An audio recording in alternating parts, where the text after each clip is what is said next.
In this video, we are going to discuss some relationships that can be used for satellites in circular orbits around solar system objects.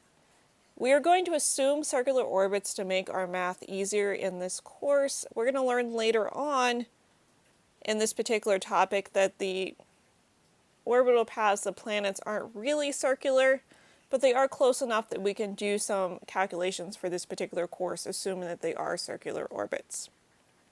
Alright, so the first relationship we're going to look at is orbital speed.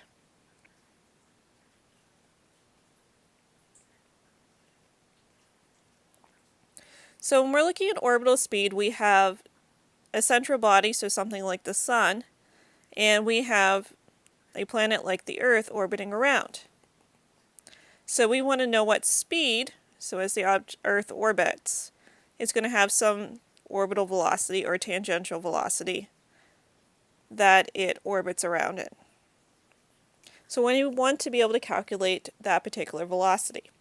And we're going to do this by making use of a couple of concepts we actually already know.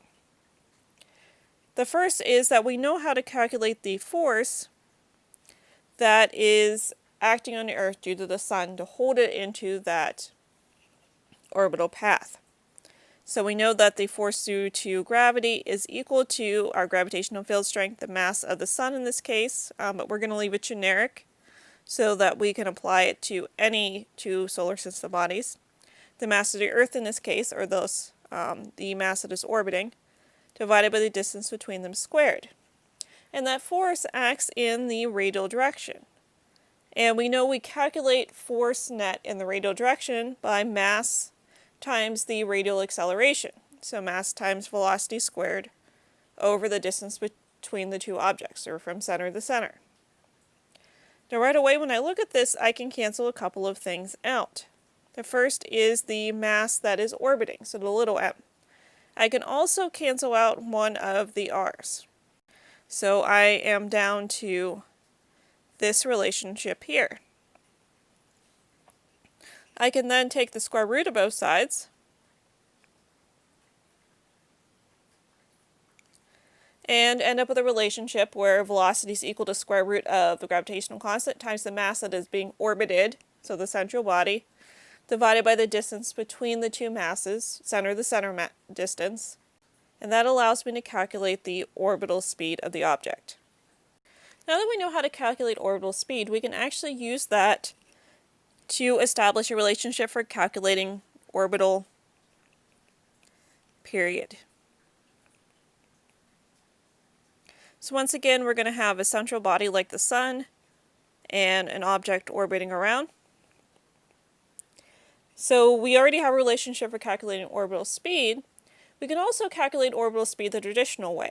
So velocity is equal to displacement over time.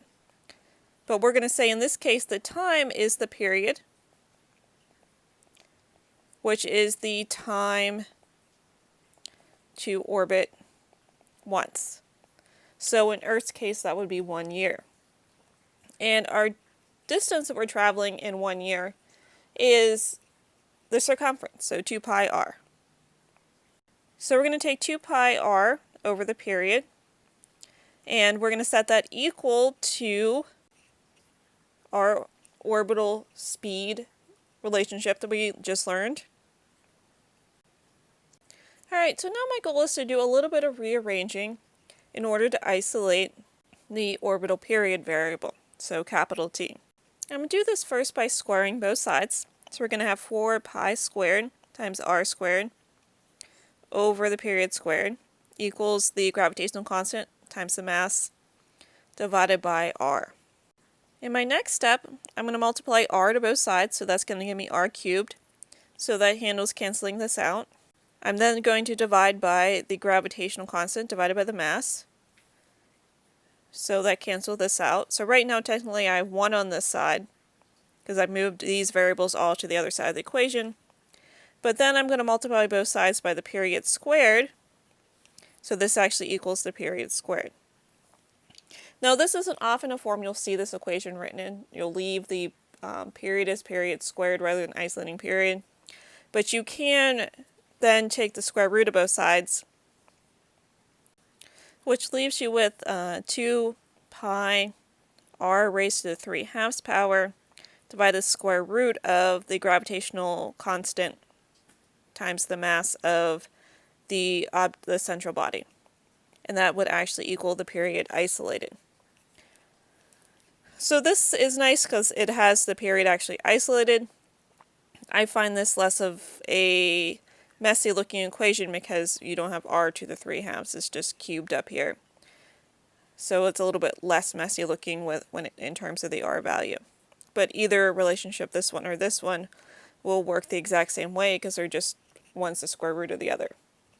And I want to once again point out that this r value here is the distance from center to center of the masses, and this is capital M, which is the mass of the central body, the one being orbited, not the mass that is orbiting. So for our scenario here, we plug in the mass of the Sun, not the mass of the Earth. And now finally, we're going to determine the energy of the orbit. So as an object orbits around the central body, there's going to be gravitational potential energy and kinetic energy, because the object is going to be a certain distance above the surface of a central body, so they have shared gravitational potential energy, and the object is going to be orbiting, which means there's going to be kinetic energy. So we can plug in our two relationships, remembering that we need to use our expanded gravitational potential energy equation and the same old kinetic energy equation.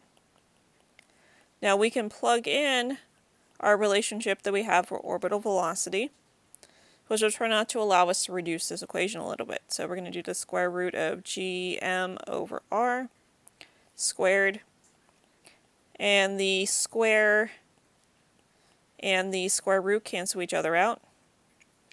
So that means we are left with this relationship here. Now, if I rewrite this, you'll notice something interesting.